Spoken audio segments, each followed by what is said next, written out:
And so the story about our people and many of these creatures, and that before you took an animal, or even when you had brought it down, that you would address the animal and tell them, I'm going to use you now, and I'm going to use every part of your body.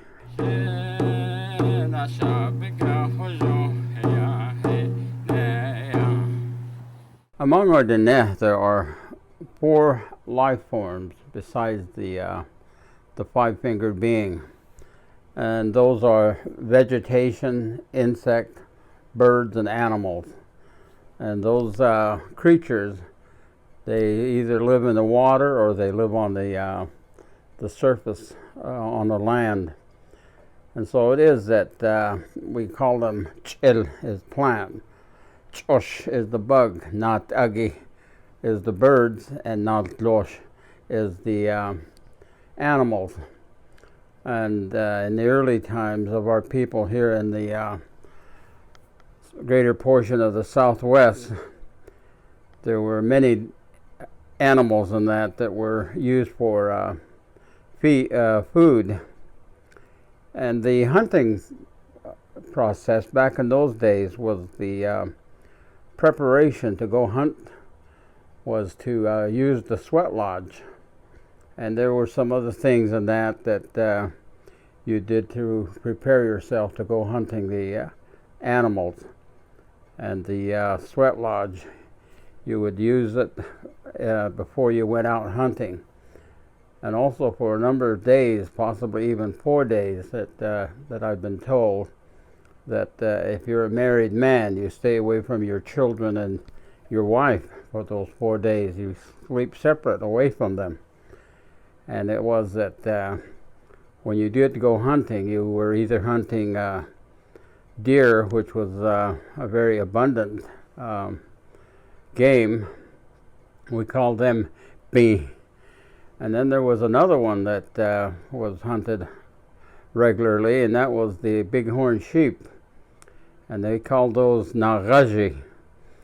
And there were hundreds of those animals and traveling in herds and that in and around the land that was occupied by the early Diné.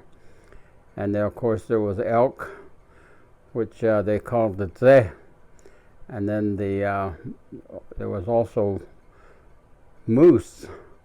Dekel is what they called the moose. And then there were other animals like the antelope and the buffalo.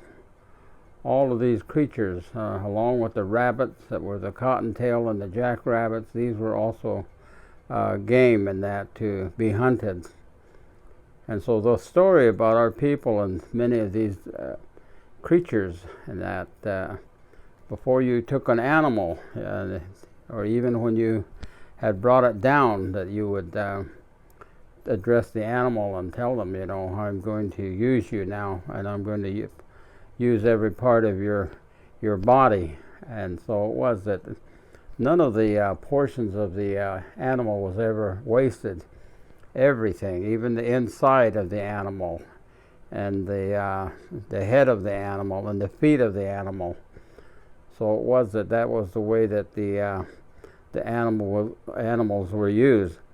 Also that there were other types of animals in that were used for food, and I don't see them doing it too often these days, but even the porcupine and the prairie dog, these were also animals to be hunted and used for food as well. But the majority of the hunting was for the deer, bee, or the elk, the tze, or nagaji. There was the other animals that lived in the mountains, but those animals were hard to bring down, and those were the mountain goat. Tetratlize is what they called those animals. Later on, after 1492, there were the domesticated sheep and the pig, and also the cattle and the horses that came into the place that we call the Nevakeya. The animals in that were hunted, they were abundant enough that actually there are places that are named for those creatures. There are places that are called by the name of the buffalo, and sometimes some of these mountains, they refer to the places where they could cross over the mountains, Buffalo Pass and places like that, Buffalo Springs. And then they have other places that they call Nagajibato, which is the places that the bighorn sheep would go to get water. And there are places that are called Antelope Pass or Antelope Springs, and Jadahabatin. Jadahabatin is a place where the antelope used to cross the various ridges and that, and it was a place that they could always be found to be hunted.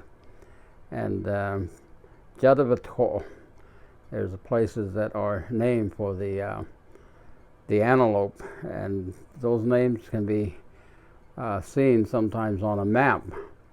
But even Buffalo Springs and such are named for places that there were abundant buffalo or abundant antelope, and so those are the things that we are told.